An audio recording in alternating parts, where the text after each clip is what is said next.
Un très grand merci au Brussels Press Club pour le prêt de leur studio grâce auquel j'ai pu enregistrer l'épisode du jour dans des conditions optimales.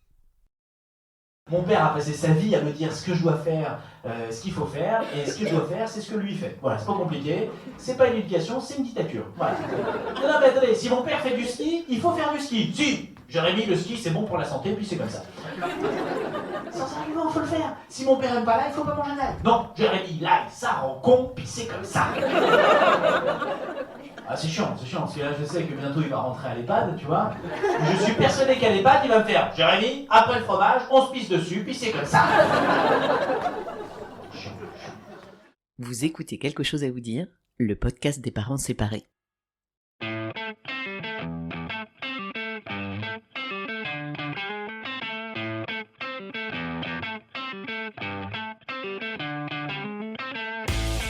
Comment dire à ses enfants qu'on se sépare ?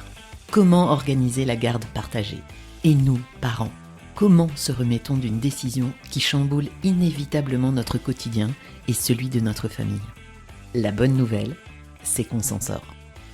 Je suis Pamela Morinière et vous écoutez la saison 3 de Quelque chose à vous dire, le podcast des parents séparés.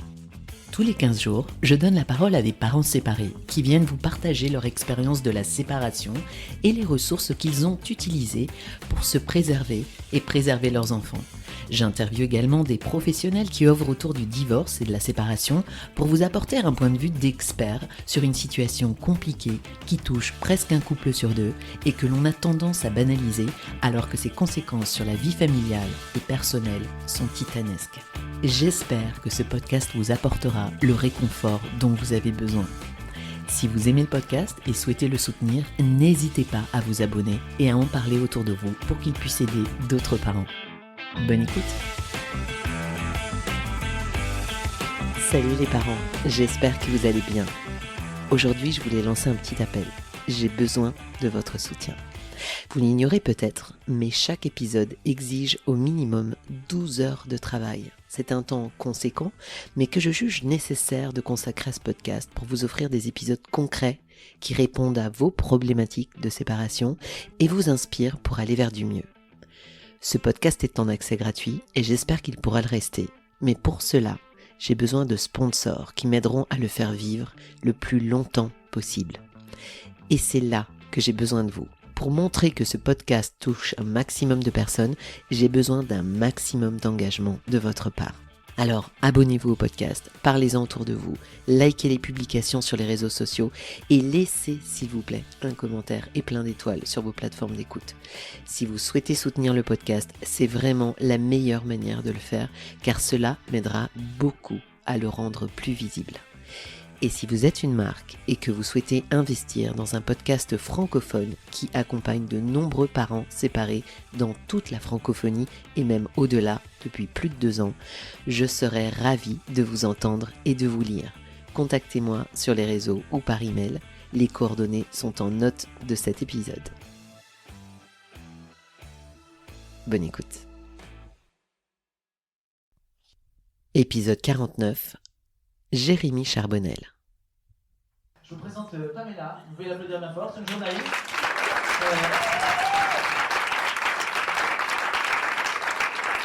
Je déteste faire genre, je connais pas les gens, donc là je les prendrai pas parti, mais elle a un podcast, comment il s'appelle ce ton podcast ? Quelque chose à vous dire. Quelque chose à vous dire, vous pouvez vous abonner sur Spotify.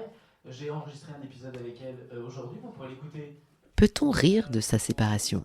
Voilà, parce qu'elle va Évidemment. Ce podcast. Et mon invité du jour est bien placé pour le savoir, puisqu'il s'agit de l'humoriste et stand-upper français Jérémy Charbonnel, qui a fait de sa vie de papa célibataire l'objet de nombreuses vidéos que vous pouvez retrouver sur son compte Instagram, et qui s'est également inspiré de sa séparation dans son tout dernier Seul en scène. Seul tout. Jérémy était de passage en février à Bruxelles pour jouer son spectacle et j'en ai profité pour lui proposer une interview pour le podcast. Pour la petite histoire, nous avons passé une grande partie de la journée ensemble car nous avons enregistré le matin une interview pour la RTBF dans le cadre de ma chronique. Je vous mets d'ailleurs le lien dans les notes de cet épisode. Dans cette interview, on s'éloigne un peu des blagues pour se recentrer sur une vraie réflexion autour de la séparation que Jérémy envisage davantage comme un apprentissage. Nous allons aussi explorer notre rapport à nos enfants et la place de l'amitié quand tout s'écroule.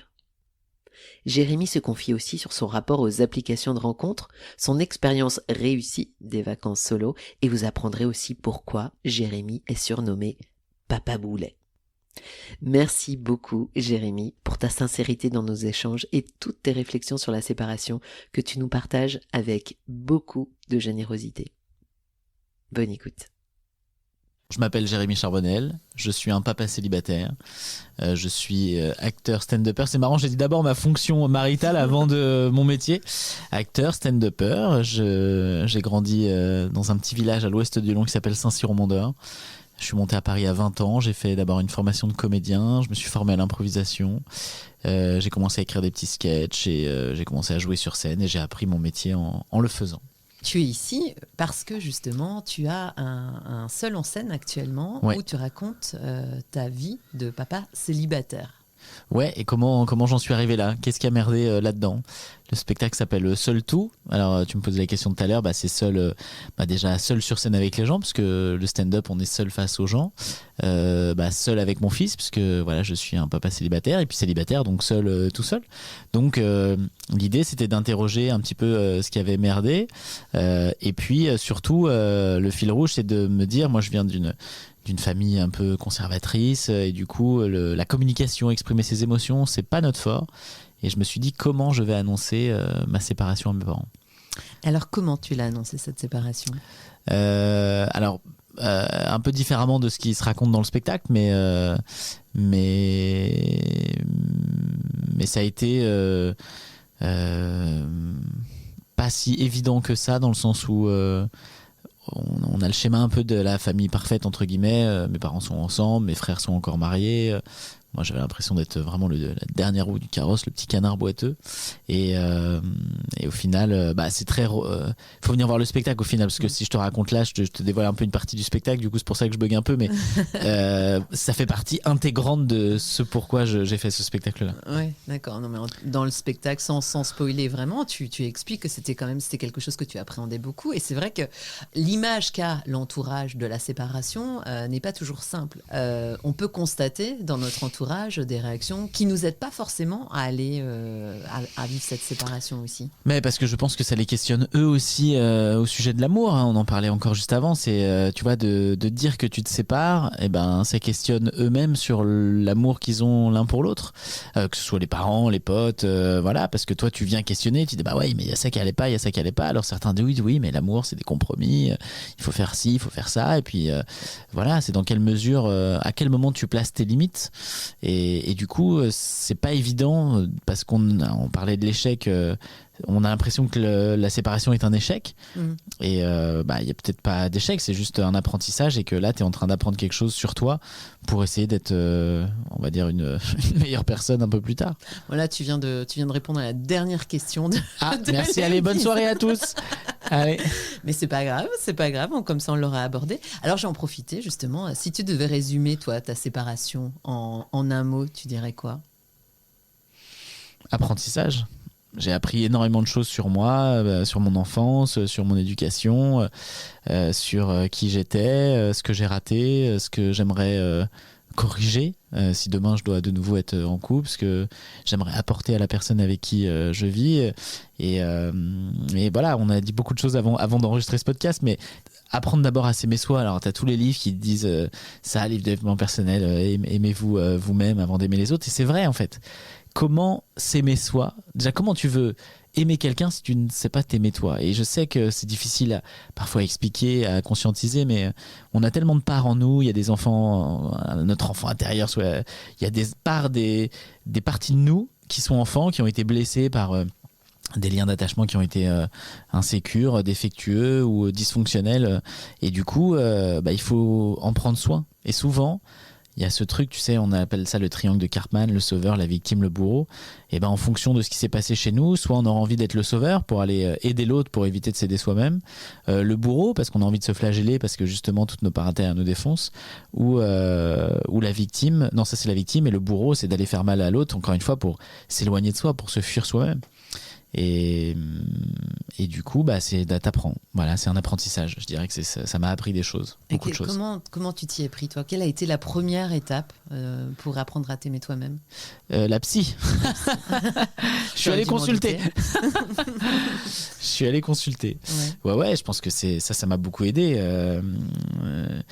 C'est un travail qui remonte avant ma séparation, qui peut-être m'a perturbé pour ma séparation, peut-être aussi. Parfois, on n'a peut-être pas envie d'entendre. Enfin, il y a toujours des biais cognitifs de confirmation. Tu sais, quand tu entends quelque chose, tu dis ah ouais, c'est exactement ça. Et peut-être ça m'a pas aidé de me trouver moi-même. Et après, j'ai changé de thérapeute. Et là, j'en ai une nouvelle depuis quelques temps. Et on travaille justement sur les parts, sur toutes ces parts blessées, comment réguler ses émotions. Et ça rejoint totalement tout le travail que j'ai envie de faire à la fois artistiquement, c'est-à-dire transmettre des émotions aux gens. Et puis, maintenant que je suis père, on en parlait, c'est comment tu vas apprendre à un enfant à réguler ses émotions si toi-même, tu ne sais pas réguler les tiennes. Si tu as des pics de colère, si d'un coup t'es très triste, si t'es absent, voilà. Donc c'est arrivé grâce à la psy à justement comprendre tout ça, travailler sur ses émotions, sur ce qui se passe à l'intérieur de toi. Et ça t'aide au final, encore une fois, t'es centré sur toi. Alors, il y a des très beaux podcasts. Attends, qu'est-ce que j'ai écouté il n'y a pas longtemps? C'était une interview d'un Thomas Salivero, je crois, qui a écrit un super bouquin sur... c'est pas s'aimer soi, c'est se consoler soi-même. Je mettrai les notes. Ouais, je te l'enverrai parce que c'est hyper intéressant. Et justement, il expliquait que ce n'est pas être égocentrique. En fait, il y a eu dans l'inconscient collectif de dire si on pensait à soi, voilà, t'es égoïste. Tu penses qu'à toi, rien à voir. Si tu es bien avec toi-même, forcément tu seras bien avec les gens. Tu auras plus à donner. Mais exactement. Et c'est ce qu'on dit souvent, un parent heureux, c'est un enfant heureux. C'est pas l'inverse. Et si tu vois ton enfant heureux, tu dis s'il est heureux, moi ça va. Non, c'est pas bon signe, c'est d'abord toi. Et donc si t'es bien avec toi-même, et c'est vrai, quand tu prends du temps pour toi, et on a eu toute une société, notamment celle de nos parents, ils ont jamais pris de temps pour eux. Et s'ils prenaient du temps pour eux, et même je discute avec parfois certaines mamans qui disent non, j'ose pas laisser le petit à une nounou parce que sinon je vais culpabiliser de...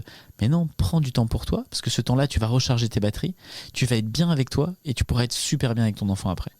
Alors tu parles donc Seul Tout, donc le spectacle, on parle de solitude, donc solitude face à toi-même, solitude parfois avec ton enfant aussi, et puis l'entourage dans tout ça, sur tes réseaux sociaux, tu parles souvent de tes amis aussi, donc tu as l'air bien entouré. Est-ce que ça a toujours été le cas au moment de la séparation?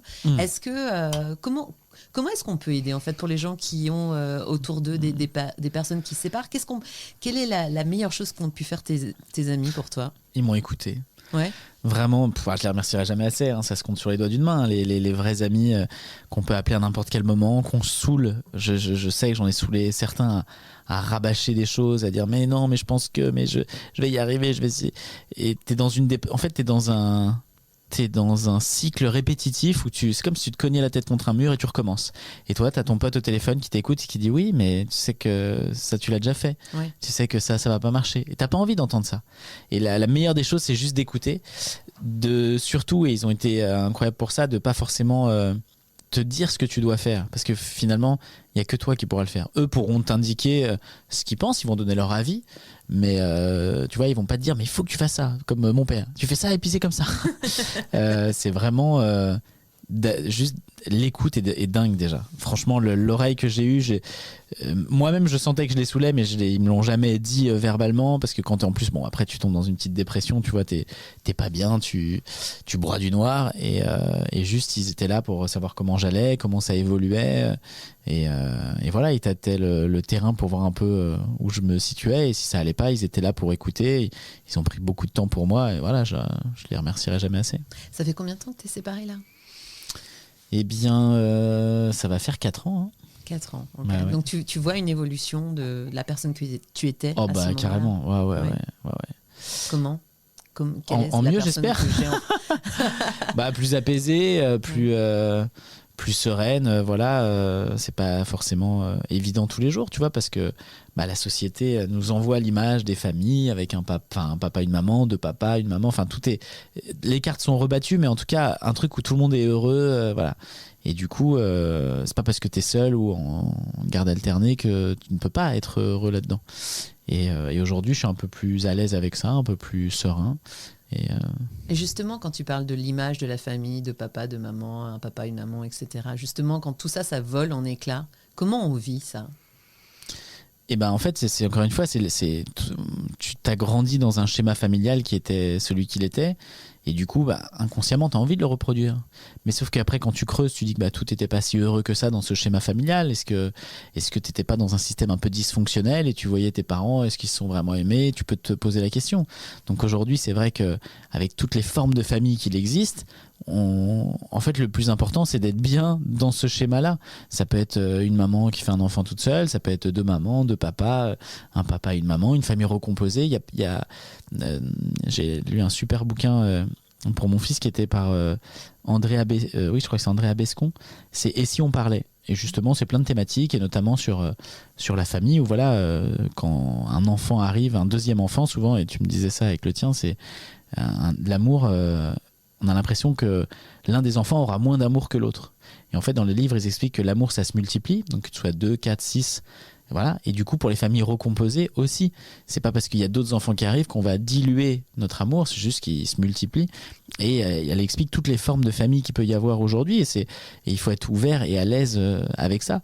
Mais toi, quand tu as grandi dans une famille où c'était un papa, une maman, le papa qui travaillait beaucoup, la maman qui travaillait avec le papa mais qui faisait aussi beaucoup toutes les tâches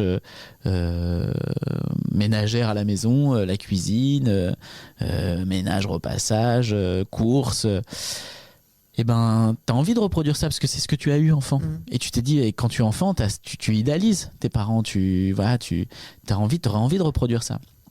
Et il faut arriver à casser ces schémas et à dire, ok, on est en 2025, quel serait mon schéma qui me conviendrait aujourd'hui ?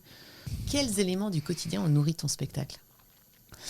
Un peu tous. Encore une fois, il y a des éléments quand j'étais enfant qui m'ont nourri de ce que j'ai pu observer, de ce que j'ai vécu moi. En fait, je pense que je vivais plein d'émotions, mais je n'arrivais pas forcément arrivé à mettre des mots dessus et à exprimer ce qui se passait chez moi.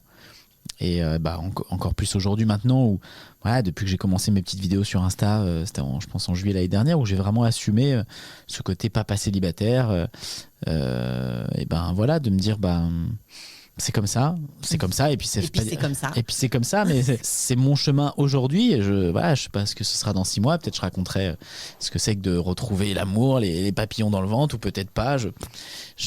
Encore une fois, ce qui est magnifique dans nos métiers, c'est que c'est comme un enfant, il faut vivre un peu au moment présent, essayer de se laisser impacter par tout ce qui peut nous arriver, être ouvert à la rencontre, et puis je sais pas de quoi demain sera fait, mais ça va être chouette. Mais parlons-en justement de rencontres, parce que dans ton spectacle tu parles des applications de rencontres. C'est quelque chose que tu as testé et parles. Tu parles d'une femme, je sais pas à quel point elle a été inventée cette femme, mais qui dit qu'elle aime les fleurs et les cunis.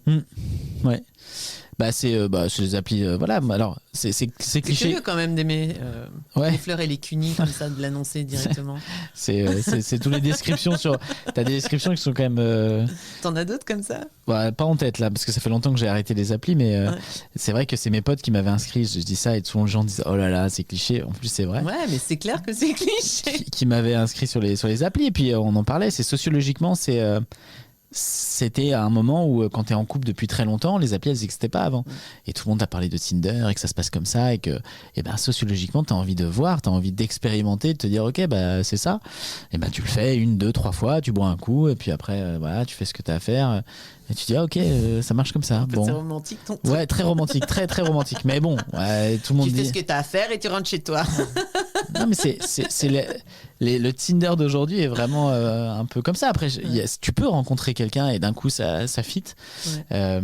C'est pas trop ton truc visiblement. Non, en fait il y a eu un côté où après c'est comme si t'avais un contre-coup où c'est quand même très déprimant, et moi c'est super, et je pense qu'on peut rencontrer des gens sur les applis, au contraire je trouve ça fabuleux, mais moi ça ne me convient pas, enfin en tout cas à l'intérieur de moi il y a quelque chose qui me dit c'est pas là. Donc sur les réseaux tu tu partages aussi beaucoup de choses. Donc, tu partages plein de vidéos, t'en as parlé. Donc, et puis, on te découvre un petit peu davantage. Donc, tu détestes les bruits de bouche, t'es psychorigide, tu vérifies toutes les dates de péremption, tu dis Dwitch au lieu de sandwich. Mais qui dit ça? Ah bah non, mais là, il y a un vrai débat. Hein, je suis désolé. Voilà. Et puis l'autre jour, tu as partagé quelque chose qui m'a particulièrement interpellée parce que c'est un sujet qu'on a déjà abordé dans le podcast, c'est le sujet des vacances solo. Ouais. Et toi, tu as décidé de partir en vacances solo et tu racontes comme c'est difficile. Tu as l'impression en tout cas que tout le monde te dévisage parce que tu es tout seul, donc que ce soit à l'aéroport, dans les restaurants, sur la plage. C'est vrai oui, tu peux observer un regard un peu différent. En plus, c'était le 1er janvier, donc début d'année, tu es tout seul à l'aéroport avec ta valise, tu vois des gens qui disent « Oh bah dis donc, lui, chienne de vie, hein. L'année démarre mal, hein. Il est tout seul avec sa valise. » Alors que je pourrais très bien rejoindre des gens, tu vois, mais aussi peut-être tu fantasmes ou tu projettes, tu projettes ce que les gens se trouve ils pensent totalement l'inverse. Mais c'était très intéressant d'aller dîner au restaurant tout seul, déjeuner un peu tout seul. Pourquoi c'était intéressant de dîner tout seul? Et pour voir aussi toi ce que tu vis. Quelque part, le regard des autres, encore une fois, c'est facile à dire, il faudrait s'en foutre, tu vois. C'est juste toi, qu'est-ce que tu vis? Est-ce que tu te sens bien? Est-ce que tu te sens observé? Pourquoi tu te sens observé? Qu'est-ce qui fait que tu te sens un peu honteux peut-être de faire ça? Et puis à quel moment tu te sens bien et de te dire moi à un moment donné je me rappelle, j'étais allé dans un resto très sympa, je les embrasse, le hangar en Martinique là aux Trois-Îlets, et j'avais pris mon iPad et je m'étais maté la série de Commandeur. Il a fait, c'est pas la folle histoire de Commandeur, mais les histoires magiques de Commandeur. Ok. Donc tu vas au resto et tu regardes un film. Et j'ai regardé la série. Je me suis dit, je m'en fous en fait. J'avais mes écouteurs et je me suis bidonné et je me vois vraiment me marrer comme un âne et vraiment de me dire, mais je m'en fous. Enfin, vraiment, t'as une demi-seconde, t'es en train de te dire, t'es quand même au resto, tu te marres tout seul, mais vraiment, je pleurais de rire. Et je sais qu'il y avait plein de tables tout autour de moi. Et j'étais tellement content de passer ce moment là avec cette série. Ça aurait pu être dans mon pieu, ça aurait pu être ailleurs, mais là c'était au resto. Et c'est comme ça. Et là j'ai su que je commençais à accepter d'être juste bien avec moi. Et justement, tu vois, tu disais, t'es allé au resto avec un iPad. Bah ouais, pourquoi pas. Non, mais parce que justement, ça peut être l'occasion aussi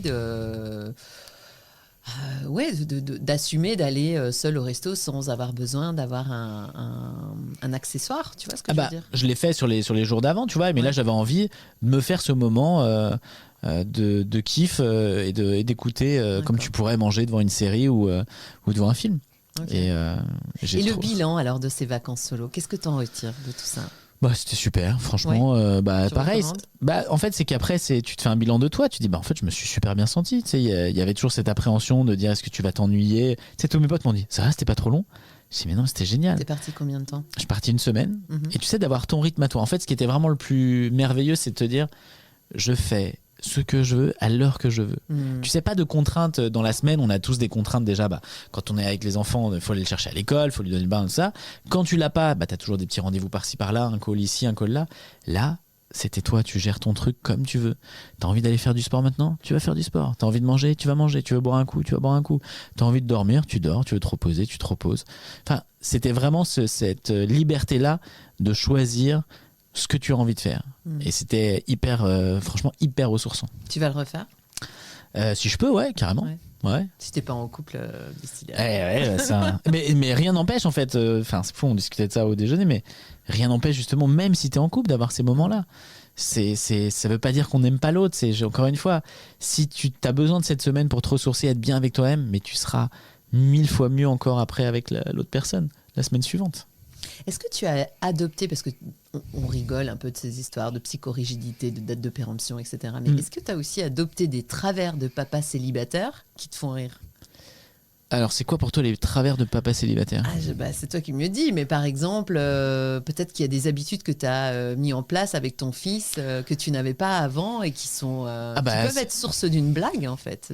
Non, mais ça rejoint ma psychorigidité, c'est-à-dire que je déteste être en retard, donc le matin pour l'école. en fait, tu tâtonnes en fonction du temps dont a besoin ton fils pour se préparer. Donc, on mettait un réveil souvent vers 7h45. Puis j'ai vu qu'au bout d'un moment, on speedait un peu sur la fin pour bien petit déjeuner, s'habiller, tout ça. Et c'est pas très agréable. Et encore une fois, lui, il n'a pas la notion du temps. C'est à toi de prendre cette responsabilité-là. Le nombre de potes que je vois là qui, pas dire qu'ils gueulent sur leurs enfants, mais vas-y, dépêche-toi, faut t'habiller, mais là, mais on est en retard, et c'est ça. Mais le pauvre, il a rien demandé. Ça se trouve, il a besoin de plus de temps. C'est-à-dire, pourquoi on doit se presser ? C'est nous qui nous mettons cette pression de absolument va faire tout très vite. Mais donc, je me suis dit, tu sais quoi, on va reculer le réveil de 15 minutes. On va se lever à 7h30. Au pire, lui, s'il a besoin de dormir encore, moi, je peux commencer à préparer le petit déjeuner, tout ça, comme ça, c'est nickel. Et on a vraiment un temps où on peut manger, on peut discuter. Enfin, le matin, il écoute sa Luni. Mais oui, c'est ça, il écoute sa Luni. La Luni, c'est le matin. Uniquement au petit-déj, il a le droit, mais parfois, il ne la prend pas et on discute. Et après, on a le temps de se laver les mains, de se laver les dents, de s'habiller, tranquille, et de ne pas être pressé. Je trouve que ça t'amène un petit stress, et donc c'est à nous de nous adapter. Donc voilà, par exemple, ma mère était tout le temps en retard, mais tout le temps. Moi, j'ai attendu des fois 1h30 à l'école, elle voulait venir me chercher, j'étais tellement content qu'elle me chercher, j'attendais 1h30, j'étais là, ah bon, elle m'a encore oublié. Et du coup, c'est vrai que je veux pas reproduire ça. Je déteste être en retard mais sans non plus, tu vois, être 1000 ans à l'avance, ce juste équilibre. Et je me dis, j'ai juste besoin que mon fils il se sente bien le matin et qu'il n'y ait pas ce truc pressant de allez, il faut se dépêcher, il faut faire ci, il faut faire ça. Voilà. Ça, peut-être, c'est peut-être un toc en tant que. Peut-être je m'en ficherais un peu plus s'il y avait quelqu'un d'autre qui prendrait le relais, je ne sais pas, dans l'organisation, mais en tout cas, voilà, ça m'a. Et quel est le plus grand défi que tu rencontres, toi, quand tu es dans ta semaine de papa solo ?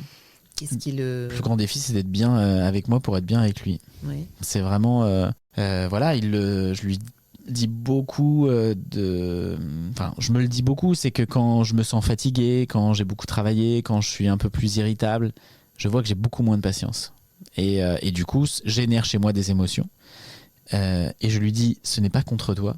Vraiment, parce que parfois tu peux être en colère pour un rien, tu vas être maladroit. Alors on en rigole parce que je suis très maladroit. Et donc je lui dis souvent, voilà, j'ai encore renversé le verre, ou oh là là, j'en ai mis partout. Et il me fait, oh papa boulet. Papa boulet, ouais. C'est vrai. Et donc ça me fait rire. Mais quand on est un peu plus fatigué, il y a des choses qu'il peut faire ou même que moi je fais et qui m'énerve, et donc cette colère je veux surtout pas la transmettre sur lui, et du coup je lui dis, je suis désolé, là je suis un peu plus fatigué, je vais être un peu plus irritable, donc voilà, il faut que c'est un travail d'équipe, on est deux, donc je vais te demander juste d'être peut-être un peu plus patient aujourd'hui, ou de faire un peu plus attention à ça, parce que j'aurai moins de patience, parce que finalement être parent c'est énormément de patience et d'observation, j'aime tellement le voir fonctionner à son rythme. Et c'est dingue comme si tu le mets au bon rythme, comme il évolue bien, comme il fait encore mieux les choses que si tu le pressais. Enfin, c'est-à-dire que tu dis allez, habille-toi en moins de 3 minutes, et là t'es sûr qu'il va le faire en 45. Mais si tu prends le temps de jouer un tout petit peu avec lui sur 2-3 petits jeux pour je sais pas, tu vois, tu fais l'avion avec son caleçon, tu vois, pour qu'après il le mette, les chaussettes en mode marionnette, il y a un moment à la fois ludique. T'as du temps, mais je pense que c'est ce qui manque le plus, c'est juste prenons le temps. C'est tellement beau de voir un enfant évoluer. J'ai eu la chance pendant le confinement, il avait 5 mois, donc on a fait toute la diversification alimentaire, les premiers pas, et j'ai vraiment observé, j'ai passé mes heures à le regarder, à voir comment il évoluait, à essayer d'avoir des interactions avec lui, de le faire rire sur des bêtises. Et aujourd'hui, j'essaye vraiment d'avoir ce temps-là, un temps précieux de qualité, tu vois, pour...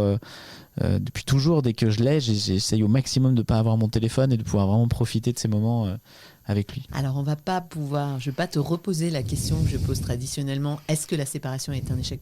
Ouais. Il y a répondu dès le début. Mais oui, mais on en a parlé en plus. Mais on n'avait pas parlé à la RTBF aussi ? Aussi, je crois. Bien sûr. Ouais. Oui, c'est vrai. On en redite parce qu'on a fait une petite interview à la RTBF juste avant. J'expliquerai tout ça dans l'intro. Mais est-ce que tu aurais des podcasts à conseiller aux éditeurs, aux auditrices que toi, qui te plaisent particulièrement ? Il y en a un en tout cas sur les émotions qui est super, qui s'appelle Émotion, qui est fait par Louis Média.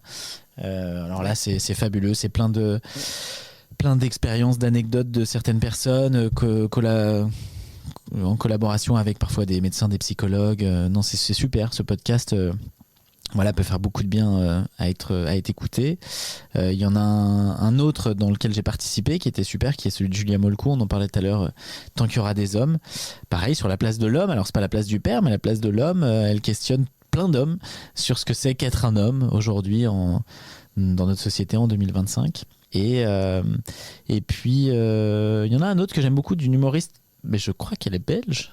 Dis-moi. Fanny Ruette. Oui, elle est Et belge. oui, Ouais. qui est Les gens qui doutent. Mhm. Et je trouve ça passionnant. Je viens d'écouter celui de Navo qui vient de sortir la série Bref, où j'ai un petit rôle dedans. Vous pouvez aller voir ça, c'est formidable. Mais cette série, je vous la conseille, elle est sur Disney+. Et c'est passionnant de voir, d'avoir en fait ces témoignages un peu. Alors, elle a beaucoup d'artistes, d'humoristes, voilà, de voir un peu l'envers du décor, comment ça fonctionne pour ces gens-là. Voilà, on a Et souvent toi le truc de façade, et puis après, c'est intéressant d'avoir ce qu'il y a derrière. Et toi, tu doutes? Au début, je doutais pas du tout. C'est pas normal de pas douter. Quand j'étais gamin, j'étais vraiment tête brûlée. Je vais y arriver, je suis le meilleur. Blablabla. Et aujourd'hui, ouais, je doute beaucoup plus. Mais c'est un doute qui est moteur de quelque chose. Tu vois, je pense que c'est important d'avoir ça pour, pas avoir l'inverse d'humilité, une prétention. Mhm. Tout à fait. Alors, on rappelle le titre de ton spectacle, Seul tout. Ouais. Tu passes en Belgique. Oui, venez me voir. Quand ça ? Alors, je viens à Bruxelles le 1er mai au Kings of Comedy Club. La séance de 21h, je crois, est déjà complète. Il reste des places pour la séance de 19h. Et le lendemain, je crois que c'est un vendredi, le vendredi 2 mai, je suis à Liège, à la Comédie en Île. Voilà.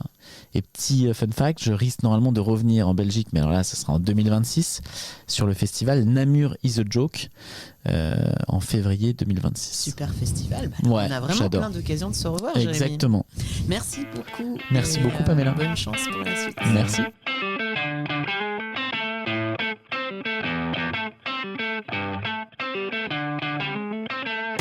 Merci pour votre écoute. Je suis Pamela Morinière et vous venez d'écouter un épisode de Quelque chose à vous dire, le podcast des parents séparés. Si ce podcast vous plaît, s'il vous aide ou a aidé des personnes de votre entourage, n'hésitez pas à le partager, à en parler autour de vous, à lui mettre 5 étoiles sur vos plateformes d'écoute préférées, ainsi que des commentaires positifs pour aider le podcast à remonter dans les classements et à devenir plus visible.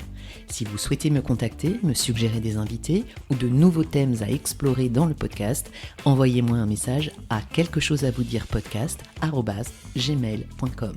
quelquechosavouxdirepodcast@gmail.com. Si vous souhaitez suivre les aventures du podcast et en savoir plus sur son making-of, ses invités ou tout simplement vous tenir informé de l'actualité en lien avec la séparation et le divorce, suivez Quelque chose à vous dire sur les réseaux sociaux Instagram, Facebook et LinkedIn et n'hésitez pas à interagir, c'est toujours un plaisir de vous lire et de vous répondre. Rendez-vous dans 15 jours pour un nouvel épisode et d'ici là, portez-vous bien. Ciao.